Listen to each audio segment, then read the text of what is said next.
Kiprah Jati.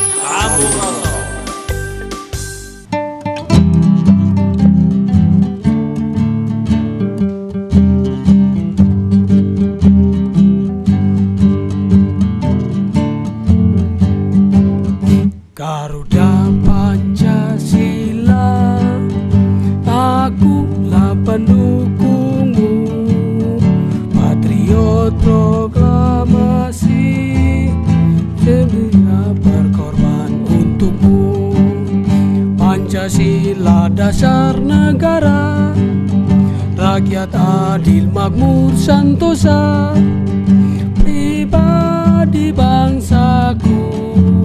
Ayo maju, maju, ayo maju, maju, ayo maju, maju. TV yang kami muliakan, selamat, bahagia, sudah barang tentu harapan kita, damailah semua ciptaan yang ada di bumi ini hidup dalam kesejahteraan apapun bentuknya. Dan kita juga terima kasih dari kawan-kawan saya yang setia di tengah-tengah pekerjaannya yang sibuk sekarang ini masih disempatkan untuk datang di mangkok yang namanya Kiprah Jati ini. Sekali lagi ini mangkok supaya makanan ini nanti tidak ada keputusan, terserah selera siapa yang melihat dan mendengarkan. Tetapi kami yakin berdasarkan surat-surat rekan-rekan kami dari Tuban, Lamongan, bahkan dari Suriname juga selalu kita abaikan karena sebenarnya kita adalah pelayanan yang melayani untuk Anda semuanya dan untuk kita semuanya. Oleh karena itu terima kasih kepada Dama TV yang memberi peluang kepada kita.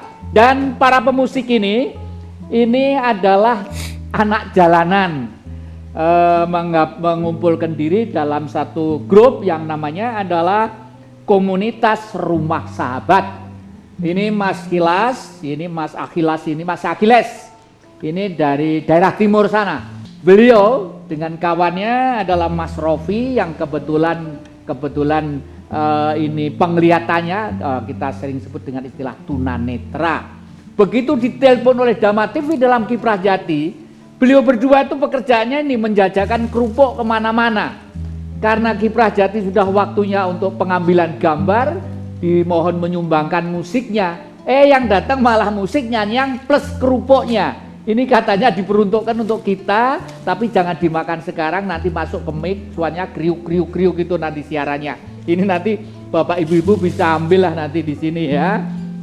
Terima kasih Mas Akhiles. Ya, karena kemauan beliau supaya penderitaan di negeri ini segera selesai dan betul-betul nilainya sangat tinggi. Mereka dari jalan ke jalan cari rezeki atas belas kasihan orang lain masih memberi kepada kita karena tahu Dama TV dalam Kiprah Jati ini menyiarkan budaya demi kepentingan kemanusiaan. Judulnya hari ini adalah Pancasila Sumber Peradaban Kemanusiaan. Nah, sudah barang tentu subjeknya adalah manusia, yang dipermasalahkan adalah peradaban itu sendiri, berarti ada adabnya. Objeknya sudah barang tentu manusia itu sendiri. Nah, ini yang akan memulai bicara, jadi pemancing permasalahan istilahnya. Kalau narasumber berat, karena harus argumentasinya lengkap, waktunya panjang. Ini karena waktunya sedikit-sedikit, istilah pemancing permasalahan. Yang ada di kanan kami adalah Bapak Insinyur Hadi Prajoko, Sarjana Hukum MH. Beliau sengaja kita minta untuk datang karena beliau sangat tahu persis, bahkan secara nasional, perilaku sosial permasyarakatan yang terkait dengan kearifan lokal akhir-akhir ini. Ya, tepuk tangan untuk Pak Hadi Prajoko. Dan yang kedua, beliau itu adalah seorang guru, Ibu Dr. Anda Dwi Krisdianti. Kriswindari. Kriswindari. Beliau seorang spiritualis yang langsung praktek, tidak membaca. Dalam arti spiritualismenya digunakan untuk kepentingan sosial kemanusiaan. Tepuk tangan. Lalu yang sebelah paling sana sendiri, Bapak Insinyur Soeharto, dosen Universitas Brawijaya yang kebetulan mengajar filsafat dan Pancasila sebagai karakter bangsa. Tepuk tangan Bapak Insinyur Soeharto. Ya. Nah, kami mulai saja dari Bu Kris. nanti kalau dari ideologi terlalu keras dulu, mulai dari yang spiritual dulu ya. Oke, monggo. Ini yang terkait dengan Pancasila, kalau kita anggap sebagai sumber peradaban, itu rasional atau tidak untuk zaman sekarang, monggo. Terima kasih kepada semua pemirsa Dhamma TV yang berbahagia. Kita berbahagia ya, hari ini kita bisa berkumpul meskipun hanya beberapa orang yang di sini, tapi saya yakin di luar banyak orang yang ikut terlibat. Kalau hari ini kita membahas Pancasila kaitannya dengan peradaban kemanusiaan, karena peradaban di sini, kalau ngomong peradaban itu di sini pasti ada nilai-nilai yang tinggi. Dan nilai-nilai itu ada di bumi Nusantara. Dan di sini lengkap nilai itu. Kalau tadi ditanyakan secara spiritual, tinggi sekali. Karena Pancasila itu adalah spirit. Pancasila adalah kekuatan. Dan kekuatan itu sekarang berusaha dilupakan, berusaha dihilangkan. Nanti teman-teman yang lain akan menyampaikan. Kita melihat sekarang aja yang ada di depan mata ya. Dalam nuansa yang fitri katanya ya, yang suci, terjadi pembakaran, terjadi pembunuhan yang kita katakan minoritas, dan negara mengabaikan itu, membiarkan itu terjadi. Kemudian pada waktu sebelum hari raya, apakah ini negara Indonesia? Apakah ini negara Pancasila? Kita melihat itu, spiritnya dilupakan. Padahal kalau Bung Karno menyampaikan, spirit itu ada pada diri kita masing-masing, karena Pancasila adalah diri kita. Jadi potensi-potensi itu ada, dan itu semua sudah tidak berusaha digali lagi. Kalau Bung Karno waktu itu menggali, mengapa kita sekarang tidak menggali pada diri kita masing-masing nilai-nilai itu? Terima kasih Pak Jati. Ya, terima kasih. Tepuk tangan. Ya, singkat, jelas, dan tegas. Kelihatannya memang seperti itu, tapi kelihatannya memang hal ini sulit untuk difahami oleh bangsa di negeri ini, ya karena negeri ini tidak pernah memberi kejelasan kurikulum tentang itu. Lah sekarang Pak Harto, Pak Insinyur Soeharto, ini keterkaitannya dengan Pancasila yang dimaksud Bu Kris tadi itu secara sistematis dalam pendidikan formal itu kira-kira urut-urutannya mulai dari SD sampai dengan jenjang perguruan tinggi, atau bila perlu sampai ngambil S3 itu, untuk ini banyak tertarik atau enggak manusia Indonesia itu? Terima kasih Pak Jati, Bapak sekalian, dan para pemirsa Dhamma TV. Berdasarkan penelitian saya, sekaligus juga merupakan sebuah keprihatinan kita bersama, bahwa sebenarnya di Republik ini yang banyak itu adalah orang hanya memampang tulisan Pancasila. Jadi Pancasila 1 ini 2 3 ini, sampai 5, bahkan di dalam upacara kenegaraan Pancasila itu sebatas cuma dihafalkan saja. Sampai di sekolah TK, SD, SMP, SMA, perguruan tinggi sama. Jadi itu sebenarnya pemborosan waktu dan pemborosan energi. Pancasila itu sebenarnya adalah sebuah sosok sistem, dan ini yang banyak kita tidak memahami itu.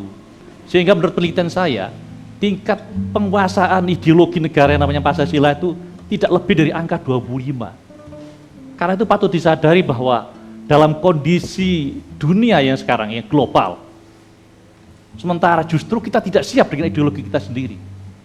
Dan seringkali bahwa kita menganggap orang lain lebih jelek dari kita, tapi ternyata bahwa kita sendiri ternyata belum lebih baik dari mereka. Tidak cukup hanya sekedar bahwa kita hanya meyakini saja, belum cukup. Kenyataan sekarang, bahkan ke depan pun sebenarnya, kalau saja semua masyarakat dan terlebih lagi pejabat yang ada di Republik ini penguasaan ideologinya lemah, maka saya khawatir ke depan kita ini tidak punya apa-apa. Kalau kita tidak menguasai sistemnya, dengan sendirinya kita harus bikin draft desain sistem ini, sehingga dengan demikian maka kita tidak bisa didikte oleh bangsa lain. Minimal kita tuh bisa berdiri sama tinggi, duduk sama rendah. Dengan begitu maka kita bisa kerjasama. Jadi pengertian kerjasama ASEAN bukan berarti bahwa kemudian kita cuma menjadi penderek atau menjadi pengemis saja. Lebih dari itu, saya khawatir kita nanti malah diakuisisi, dicaplok oleh negara lain. Kalau kita tidak menguasai sistemnya, maka yang terjadi ya seperti sekarang ini, saya sebut dengan inefisiensi komunikasi politik Yang namanya inefisiensi berarti bukan efisien. Selama ini yang diberikan kepada kita sama sekali tidak pernah tahu desainnya seperti apa, desain sistemnya, satu. Dua, apalagi kita bicara rumusnya. Nah, dengan kita memahami rumusnya, maka berarti kita bisa menggenggam sistemnya. Dengan kata lain, kita menguasai strateginya untuk bagaimana memakmurkan rakyat Republik ini. Iya, terima kasih. Nah, Pak Adi, apapun yang disampaikan Bu Kris dan Pak Arto sudah masuk dalam satu ranah pemikiran yang sistematika dan ilmiah dan spirit yang tinggi. Lalu sekarang timbul seperti ini, Pak Adi sebagai orang lapangan yang memahami itu sebenarnya ada apa sih sebenarnya Republik ini? Terima kasih para pemirsa Dhamma TV yang saya cintai dan saya hormati. Bagaimana Pak Jati ini masih mencoba mengisi ruang-ruang berpikir masyarakat agar semakin cerdas, kan begitu Pak Jati ya. Bapak-bapak, ibu-ibu yang sudah dijelaskan oleh saudara-saudara saya tadi, barusan saya ketemu seorang pemuda lulusan Al-Azhar namanya Misrawi Juhairi. Dia tokoh pergerakan pemuda Muslim modern. Dia menyampaikan kepada saya, Indonesia ini punya Pancasila, itu suatu berkah yang tiada tara. Mas, kok begitu? Dia menjelaskannya bla panjang lebar. Kemudian saya pulang ke Malang, kemudian saya melihat bagaimana kondisi sosial masyarakat hari ini. Fenomena masyarakat akhir-akhir ini, kalau kita melihat televisi, melihat media elektronik, kita juga melihat dunia maya. Bagaimana kita tidak semakin cerah hati kita ini, tetapi semakin miris. Miris sekali bagaimana radikalisme itu semakin menjadi-jadi. Hak-hak yang paling dasar, khususnya hak asasi, untuk melaksanakan kegiatan keagamaan dan ketuhanan dengan caranya sendiri belum diberikan, bahkan tidak dilindungi oleh negara. Aparatur penegak hukum kelihatan apatis. Masyarakat kita juga masih belum dewasa menghayati ajaran-ajaran keagamaannya. Bangsa Cina hari ini itu bisa menjadi besar. Karena apa? Dia mampu mengembalikan harkat dan martabat kebudayaannya dalam dialektika habitat kebudayaan bangsa Tiongkok sendiri. Berpijak dari situ, bangsa Tiongkok hari ini lebih percaya diri. Iya. Terima kasih para penonton Dhamma TV yang kami muliakan. Ruang ini gunanya adalah untuk membuka pikiran kita. Nah, saudara-saudara masih gegap gempita dengan semangat Kiprah Jati. Iya, terima kasih.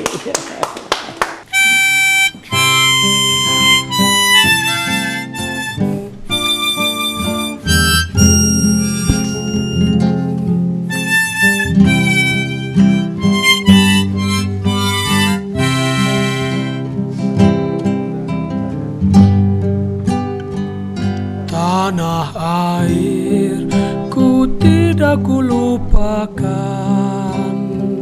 kan ku kenang seumur hidupku.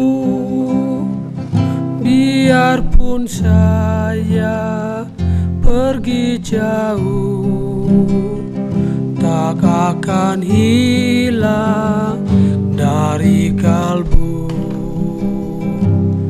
Tanah kan ku kenang seumur hidupku. Biarpun saya pergi jauh, tidak akan hilang dari kalbu. Tanahku tak ku lupakan, engkau ku banggakan. Iya, terima kasih. Terima kasih para penonton Dhamma TV yang kami muliakan. kembali kita berada di Puri Asoka di Kota Malang ini. Dan kalau tadi kita dengarkan dan kita rasakan dari para pemancing topik tadi itu, istilahnya pemancing topik, karena dengan sekian menit untuk membicarakan sesuatu yang sangat luas sudah barang itu tidak mungkin. Karena dari mangkok ini dari kita untuk kita. Bahkan kadang-kadang bapak-bapak yang ada duduk di antara kita ini banyak menyumbangkan sesuatu di luar dugaan dari para pemikir-pemikir sebelumnya. Kadang-kadang seperti itu. Dan kami mohon bapak-bapak Al-Mukarram dan Al-Mukarim kalau putri ya, apa ya putri itu istilahnya ya. Ini monggo sumbangkan apa yang adanya. Kami persilahkan, kami mulai. Ini Pak Bimo yang sudah lama ini absen karena aktif di Jakarta ini. Tolong Pak Bimo, sumbangkan pikiran apa yang terkait itu. Oke. Pemirsa yang saya cintai juga yang hadir di studio. Agaknya apa yang disampaikan oleh teman-teman terdahulu itu sangat menggugah. Karena apa yang disampaikan oleh Pak Insinyur Soeharto ini yang menjadi catatan saya, dan ini sangat penting karena ini berkaitan dengan Pancasila sebagai satu peradaban. Sedangkan kita tahu bahwa peradaban itu menurut Kamus Besar Bahasa Indonesia artinya kemajuan dari satu kecerdasan atau kebudayaan lahir batin. Nah, peradaban Pancasila yang di kemanusiaan ini sangat erat sekali dengan kehidupan kita sehari-hari. Apa yang disampaikan oleh Pak Insinyur Soeharto bahwa mesti membuat satu rumusan ini memang sangat diperlukan, karena kita tahu bahwa dalam satu dekade ini Pancasila ini ya diremehkan lah gampangnya, tadi seperti yang disampaikan oleh Bu Grace tadi, diremehkan apa itu yang saya dengar dari masyarakat awam lah gampangnya. Ternyata mereka itu lebih Pancasila ya, lebih mengenal Pancasila, ngelakokno Pancasila dibanding yang ngomong terus-terusan tentang Pancasila. Mereka itu sudah mempraktekkan, dan memang kalau menurut budayawan Pak Kunto Wijoyo ya, bahwa ternyata Pancasila ini ya dari apa yang disampaikan Pak Insinyur Soeharto itu mesti kita radikalisasi diperlukan. Radikalisasi ini dalam artian mengakar, jadi membumi. Pancasila itu dibumikan, gak mek diomongno di upacara-upacara. Nah, pembumian itu diperlukan menurut beliau itu ada melibatkan 3 dimensi ideologis, yaitu keyakinan ya yang sering kita sebut mitos, penalaran logos ya, dan kejuangan atau etos. Inilah kalau untuk membumikan Pancasila. John Gardner mengatakan, tidak ada bangsa yang dapat mencapai kebesaran jika bangsa itu tidak percaya pada sesuatu. Dan jika sesuatu yang dipercayanya itu tidak memiliki dimensi-dimensi moral guna menopang peradaban besar. Pancasila ini yang akan menopang peradaban besar sesuai dari batasan yang disampaikan di kamus tadi itu. Nah, ini Pancasila itu milik kita sebagai bangsa Indonesia. Dengan keterpurukannya, mari kita bersama-sama lewat Pancasila kita kembalikan Republik Indonesia. Terima kasih, terima kasih.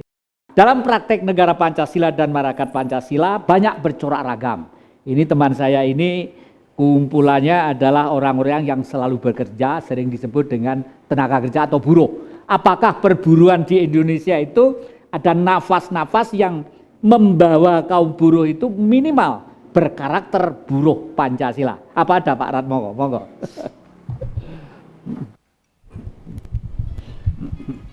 Terima kasih Mas Jati. Arahayu. Arahayu. Ibu Bapak yang saya hormati, mumpung kesempatan ini membicarakan Pancasila, saya sampaikan salam, nanti tolong dijawab dengan gotong royong. Salam Kuseswara. Gotong royong. Dengan menjawab gotong royong berarti adalah sebutan lain untuk Pancasila. Dengan demikian salam saya untuk meneguhkan kembali kepada Bapak Ibu sekalian, Kuseswara tidak ubahnya dengan Pancasila itu sendiri, tidak ubahnya dengan gotong royong itu sendiri, dan semuanya adalah sumber kebahagiaan, muara kebahagiaan. Sangat menarik apa yang disampaikan oleh Mas Jati, terutama yang terakhir sebagai pertanyaan khusus pada saya, apakah ada perburuan yang diarahkan kepada Pancasila? Ya tentunya untuk pertanyaan itu saja apa yang saya alami sendiri. Saya bersama dengan teman-teman saya sehingga menjadi kami SBSI Malang Kuseswara, Serikat Buruh Sosialis Indonesia Malang Kuseswara, dengan menggunakan nama Sosialis Indonesia yang ditegaskan lagi dengan Malang Kuseswara, maka menjadi gendak tekad kami, gerak kami untuk mewujudkan perburuan Pancasila. Sekalipun apa yang kami lakukan hanyalah ibarat butiran pasir, satu butir pasir di antara jutaan pasir di samudra Indonesia. Namun saya yakin SBSI Malang Kuseswara dengan keteguhan tekad, konsistensi sikap, gerak, sedikit demi sedikit mampu mengantar perburuan ke perburuan Pancasila. Selanjutnya saya menanggapi topik ini, Pancasila sebagai sumber peradaban kemanusiaan. Apa yang disampaikan oleh Ibu Bapak pemancing pembicaraan semuanya benar, tapi masing-masing belum lengkap. Sekalipun sudah 3 itu saling melengkapi, masih belum lengkap juga. Sehingga saya berusaha untuk melengkapi. Kalau Mas Jati tadi dengan topik ditambahi pertanyaan, apakah rasional? Nah, ini ada suatu paradoksal indeterminis ya. Artinya sesuatu yang semula sudah mulus kemudian disempitkan menjadi sesuatu yang paradok. Pancasila jelas bukan sekedar rasional. Peradaban jelas bukan sekedar rasional. Kemanusiaan bukan sekedar rasional. Kalau tentang rasionalitas Pancasila tadi telah disampaikan oleh Mas Soeharto dengan lebih mengedepankan pembahasan ideologi dengan segala aspeknya. Kalau kemudian Pancasila disoroti dengan spiritualitas, itu hanyalah salah satu bagian, salah satu pendekatan terhadap Pancasila. Begitu juga kalau Mas Hadi Prajogo membicarakan Pancasila dengan metode karambolnya membaca Cina, itu pun hanyalah salah satu bagian untuk memahami Pancasila. Karena Pancasila adalah satu kesatuan yang tunggal, utuh, sempurna. Sebagaimana tunggal, utuh, sempurnanya manusia. Pancasila adalah realita manusia dalam semesta realita. Ada realita fisik, realita konkret, ada realita metafisik, ada realita yang non konkret. Di metakonkretnya ada, non konkretnya juga ada. Pancasila sungguh merupakan satu sumber peradaban. Peradaban pun adalah satu yang utuh. Tadi telah disampaikan oleh Mas Bimo, peradaban adalah aspek halus, aspek tinggi dari satu kebudayaan. Pancasila yang berbudaya, Pancasila yang berperadaban.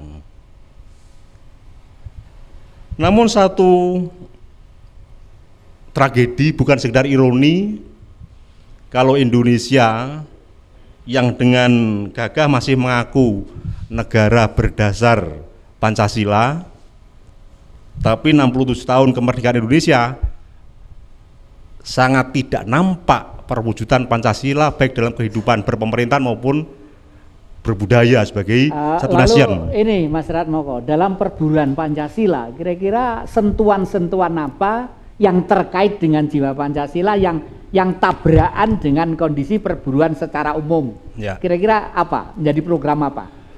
Kalau tentang perburuan yang langsung berkaitan dengan dimensi Pancasila, bahwa perburuan dalam perspektif Pancasila tidak dalam posisi dikotomis antagonis dengan pengusaha, melainkan suatu dikotomis yang kooperatif antara buruh dengan pengusaha. Buruh adalah pasangan pengusaha, bukan suatu yang bertentangan, bukan yang berantagonis. Dalam perburuan Pancasila, atau dengan kata lain dalam hubungan industrial Pancasila, dalam perburuan Pancasila, antara buruh dengan pengusaha harus didasarkan pada prinsip tridharma, apa yang diajarkan oleh Mangkunegoro I. Rumangsa melu handweni. Buruh pun harus merasa memiliki perusahaan. Kemudian rumangsa wajib hangrungkepi. Dan yang ketiga, mulat sariro hanggrosowani. Ya, terima kasih. Ya, memang pada umumnya keterkaitan antara juragan dan buruh itu di dalam negara kapitalis memang ada aturan mainnya. Tetapi bagaimanapun aturan main, kadang-kadang ada tidak keseimbangan, sehingga buruh berjalan merambat untuk memenuhi kebutuhan-kebutuhan hidup. Sang juragan berjalan deret ukur, kadang-kadang buruh deret hitung aja enggak sampai. Malah karena dinamikanya teknologi, sang majikan bisa membuka secara revolusioner, menggelembungkan keuntungannya.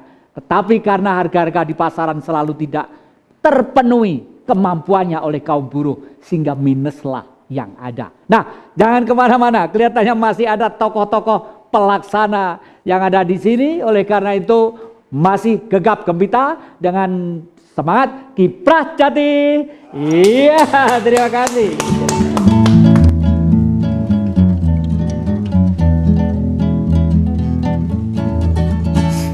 Sayang si patokan, matego tegoro-gorokan. Sayang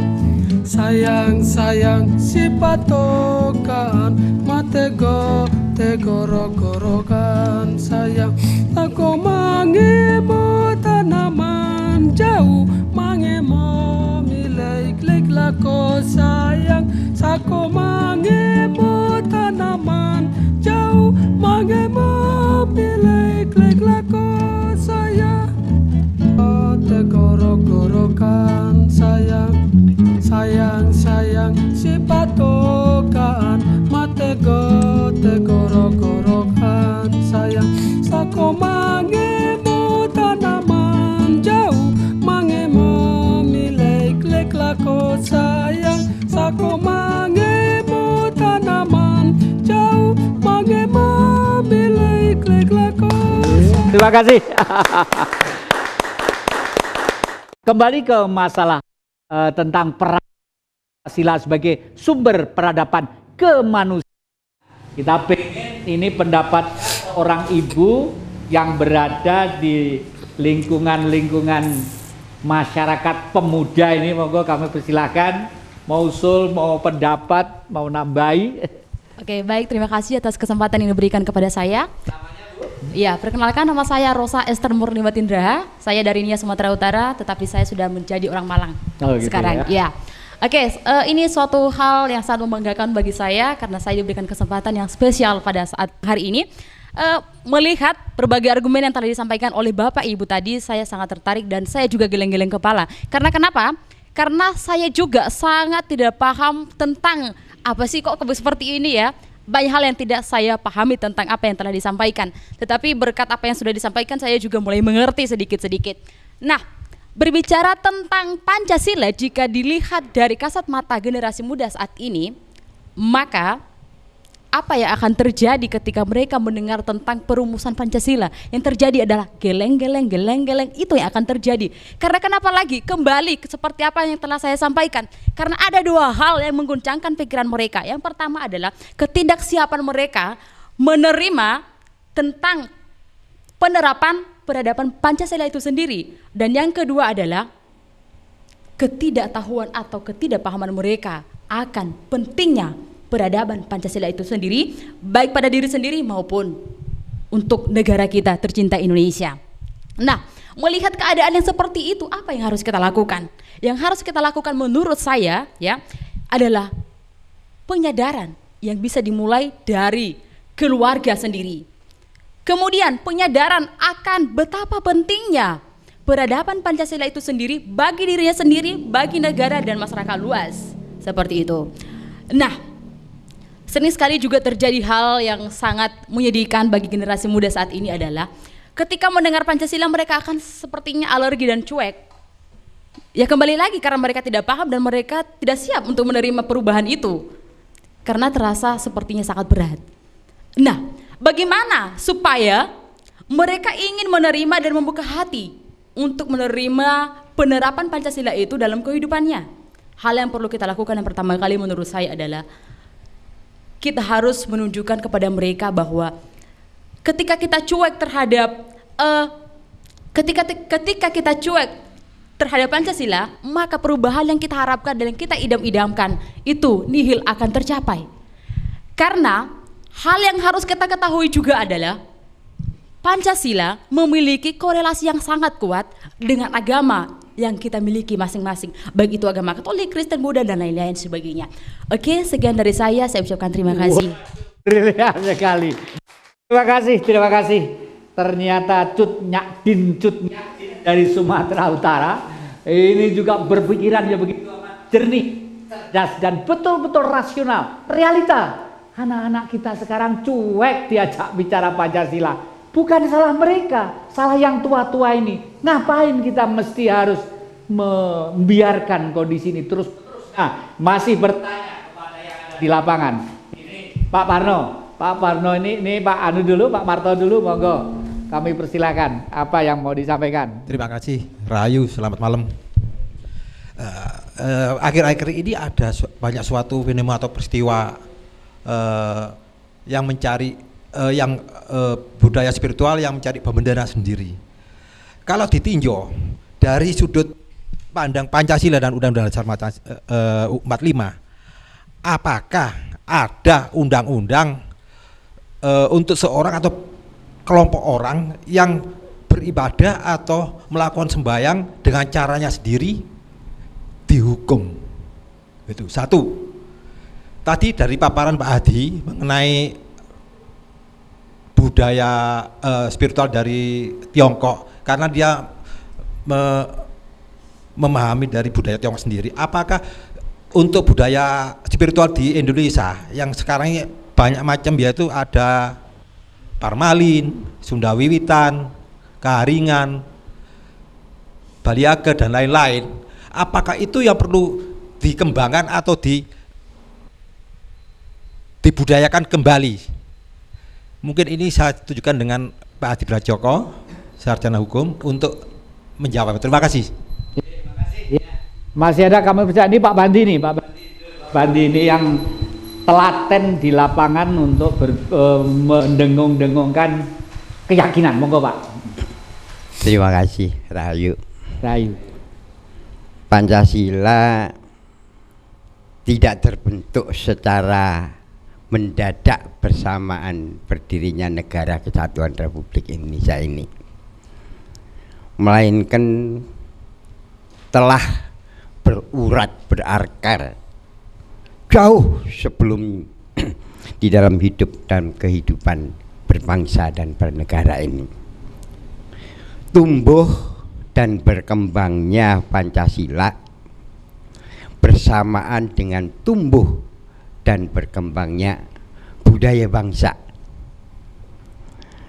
baik dalam kehidupan bermasyarakat di Indonesia ini. Karena itu setia kepada Pancasila berarti setia pada diri sendiri, seperti diutarakan Ibu tadi, sebagai bagian daripada peradaban bangsa, bagian daripada jati diri bangsa.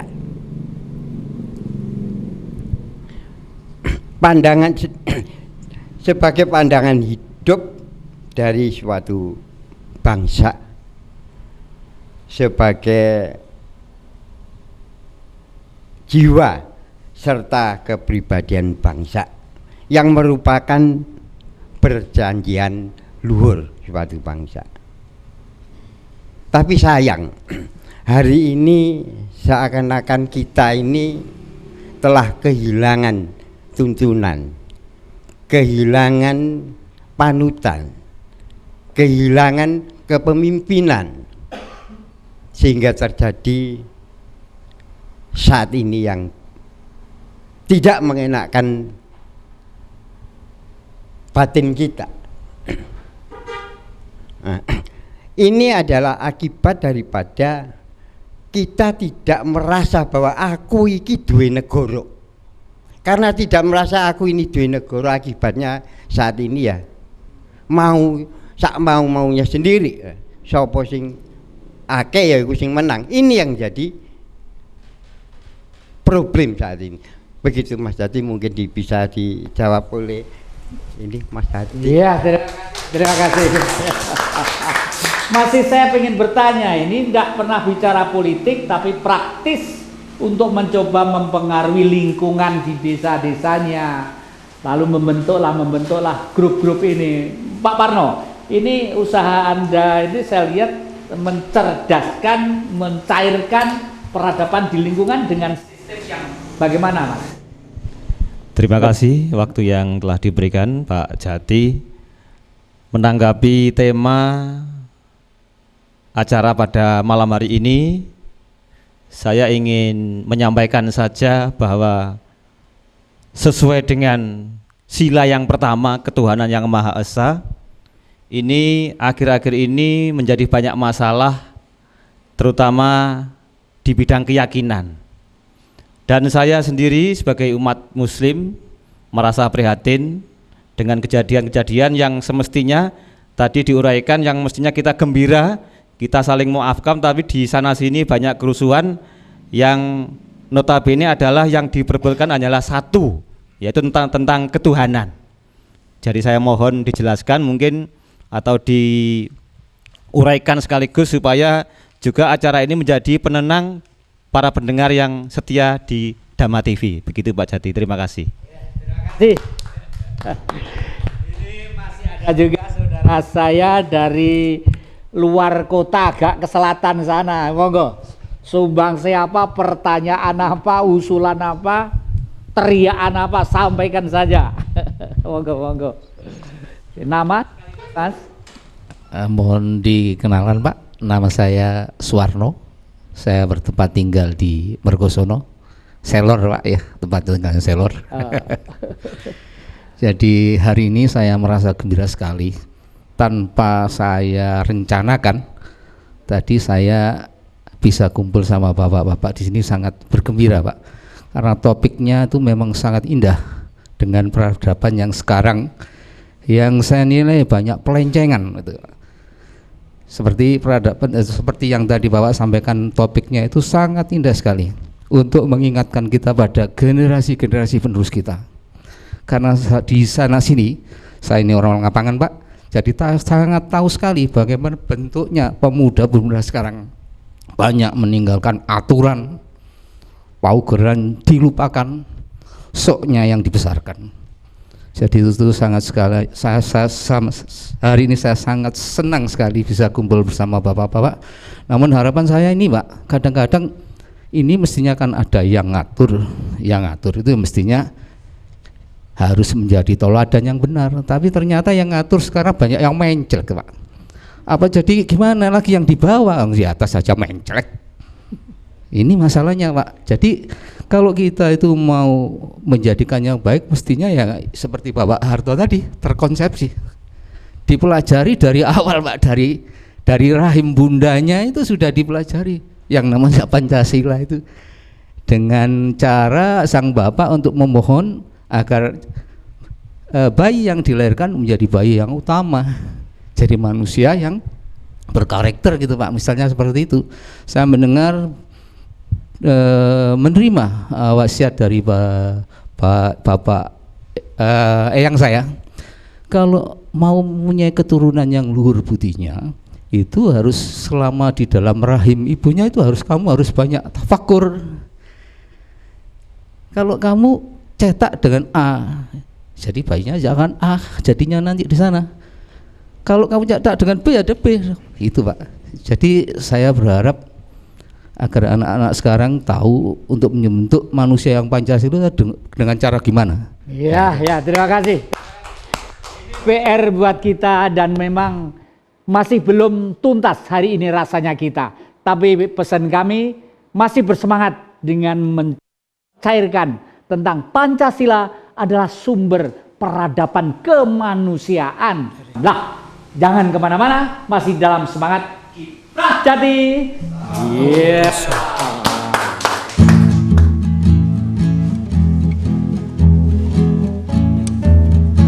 Dari Sabang sampai Merauke, berjajar pulau-pulau, sambung menyambung menjadi satu.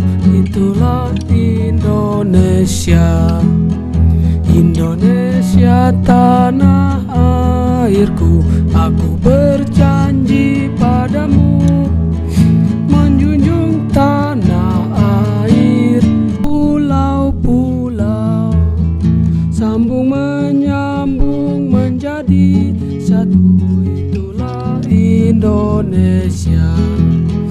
Indonesia tanah airku, aku berjanji padamu menjunjung tanah airku, tanah airku Indonesia.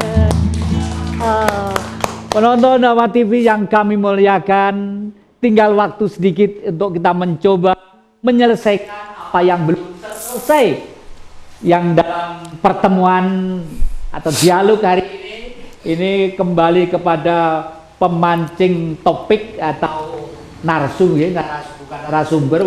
Cuma 2 menit waktu itu hanya memancing aja. Kepada Pak Adi nih kita dulu kan, karena tadi ada pertanyaan, apakah orang yang sujud terhadap Tuhan yang diyakini itu mesti harus ada larangan-larangan? Itu jelasnya secara hukum bagaimana, Mas? Terima kasih. Banyak pertanyaan yang sebenarnya kita berbicara Pancasila dalam konteks kemanusiaan ini kan kita mencoba merangkum problematika yang muncul di masyarakat. Seperti yang disampaikan Pak Sumarto, bagaimana orang menghadap Tuhan dengan caranya sendiri, apakah ada aturan undang-undang untuk dipidana. Kemudian Pak Suwarno tadi, Pak Suwarno ya, dia menyampaikan tentang permasalahan bangsa ini kok mengalami kegoncangan. Kegoncangan disebabkan apa? Disebabkan karena kepenghayatan keagamaan yang kurang. Lah, berangkat dari imajiner yang saya dapat, bangsa Tiongkok itu sudah selesai di dalam dialektika nilai dan norma, sehingga seluruh ideologi ditenggelamkan, falsafah dibumikan dalam kebudayaan bangsa Tiongkok. Pancasila dalam perspektif kemanusiaan, bagaimana seperti di Sampang saudara-saudara kita saling bunuh sehingga nilai-nilai kemanusiaan itu hilang. Sebenarnya keuntuhan negeri ini ada pujangga-pujangga yang sudah mengunci. Contoh pada saat negara Majapahit, ada seorang pujangga besar namanya Tantular. Tantular itu adalah pujangga yang mewarnai, mengamankan negeri ini. Dia telah membuat pupuh doa. Dalam pupuh tembang 418 dia mengatakan ruaneka datu winuswara buddha wiswa. Itu merupakan doa, di mana doa itu menjadi kunci negeri ini tetap menyatu. Bhinneka Tunggal Ika Tanhana Dharma Mangrua di dalam pupuh. Pupuh ini merupakan doa yang dilakukan oleh Sotasoma yang selalu diucapkan dalam liturgi Hindu Dharma Bali sebagai doa-doa untuk menyatukan negeri ini. Itu menjadi kunci. Sedangkan Pancasila, kuncinya di mana di antara sila-sila itu?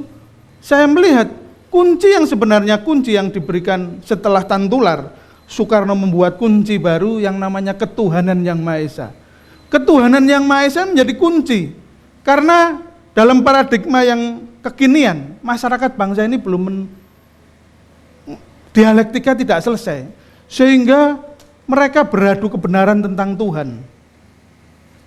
Masing-masing tidak memahami bahwa konteks ketuhanan ini menjadi semacam kunci dari sila-sila yang lainnya. Andaikan ketuhanan ini bisa dipahami, baik itu oleh konsep-konsep ideologi ketatanegaraan, konsep-konsep ideologi falsafah-falsafah agama, diekspresikan di dalam kegiatan sosial dan ketatanegaraan tentang ketuhanan ini, maka seperti yang dikatakan orang Jawa, muncullah konsep memayu hayuning bawono, kita menjadi bangsa yang harmoni. Seperti yang dikatakan oleh Bung Karno, ketuhanan yang Maha Esa itu ada national good head, membawai seluruh kepentingan-kepentingan agama, membawai seluruh keyakinan agama. Walaupun kita beda iman, tapi ingat saudara-saudara bahwa kita satu umat Tuhan yang Maha Kuasa. Ya, tepuk tangan Bapak Ibu semuanya.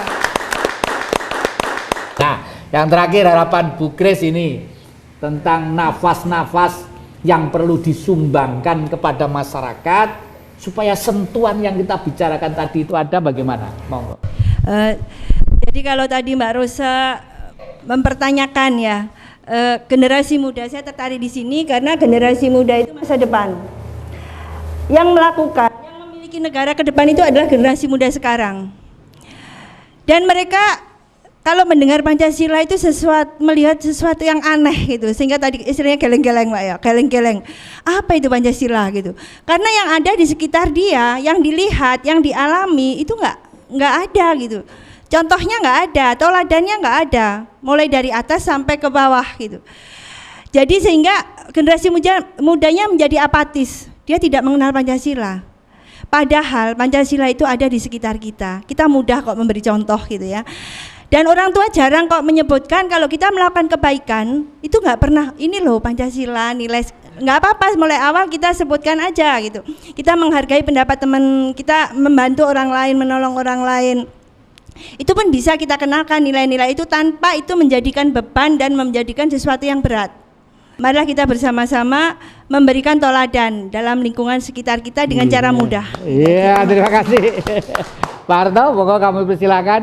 Konsepsi terakhir dalam ngengrengan penjenengan apa? Baik.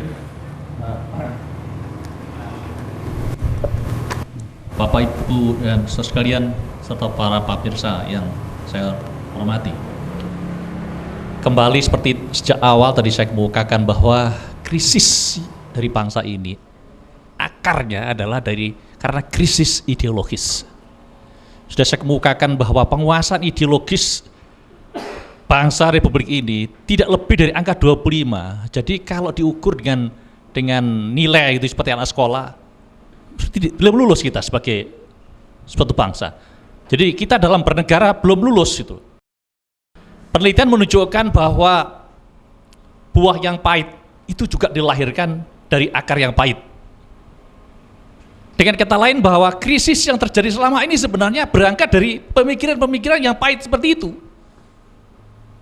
Nah, selama ini kita terlampau global ya, sehingga seringkali kita lupa ya hal-hal yang sangat mendasar, yang esensi, yang filosofis.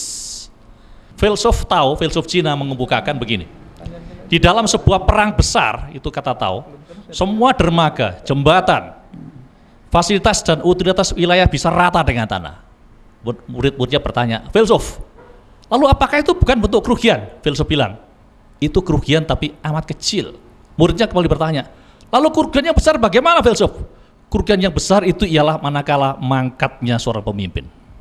Dengan kata lain bahwa pikiran atau otak manusia itu menjadi penentu. Tuhan sudah memberikan segalanya kepada kita, tetapi kalau kita dari pikirannya kusut, dari input di dalam proses itu berangkat dari pikirannya kusut, maka keluarannya pastilah kemiskinan, keresahan, bong-bongan di mana-mana dan sebagainya itu. Itu adalah produk dari pola pikir yang kusut. Dan ini menjadi tugas kita bersama mulai dari rakyat yang paling bawah sampai para pemimpin yang paling atas. Jadi tidak ada kompromi untuk itu. Karena sebuah keberhasilan adalah sebuah produk dari proses sistem yang mengintegrasikan seluruh totalitas dari seluruh elemen sistem yang ada. Iya. Betul, sangat brilian sekali. Dan hari ini kelihatannya meskipun tidak ada keputusan, minimal ada wacana-wacana. Dan wacana ini saya yakin mudah-mudahan didengarkan oleh mereka yang lagi sempat untuk memegang setir apapun kendaraannya. Kendaraannya penguasa kayak, partai politik kayak, legislatif kayak, DPD di MPR sana kayak, dan lain sebagainya. Karena kalau ini nanti tidak segera kita rangkum kembali apa yang disampaikan beliau-beliau tadi itu, saya khawatir kalau keresahan, kebingungan, kegelapan ini semakin menggelembung di depan kita. Dan oleh karena itu, sekali lagi dalam forum Dhamma TV di Kiprah Jati ini, kita mencoba untuk mengingatkan, tolonglah dengan penuh kerendahan hati, kami minta tolong partai-partai politik, binalah anggota-anggota Anda untuk ngerti tentang negeri ini. Jangan sampai menjadi partai politik, diam-diam akan mencoba merubah negeri ini. Ingat apa kata leluhur, semut ngangrang ngerangsang gunung Merapi. Artinya suatu saat kultur budaya yang sudah ditarik dengan benang merah menjadi Pancasila yang relevan dengan zaman ini dirusak oleh mereka, mencoba memaksanya kepentingan makan, menghapuskan budaya. Saya khawatir kalau sudah suatu saat semut ngangrang ngerangsang gunung Merapi. Semut itu kan lemah, anak kecil, rakyat masyarakat yang tidak tahu apa-apa, karena diperintah oleh perut yang sudah lapar dan keterlaluan memikul beban yang tidak pernah kunjung selesai. Saya tidak tahu apa yang akan mereka berbuat. Masih ada hari esok. Dan Dhamma TV, terima kasih.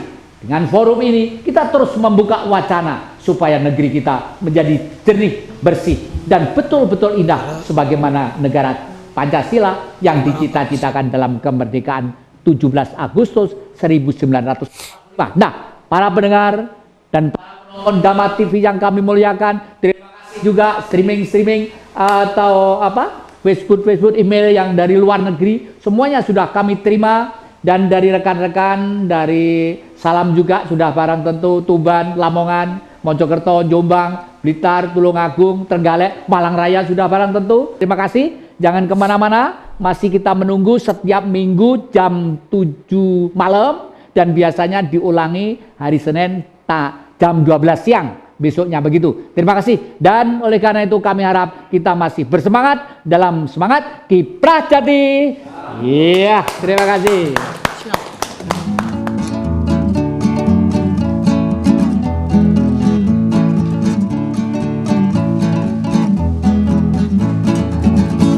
Ampar-ampar pisang, pisangku belum masak, masak di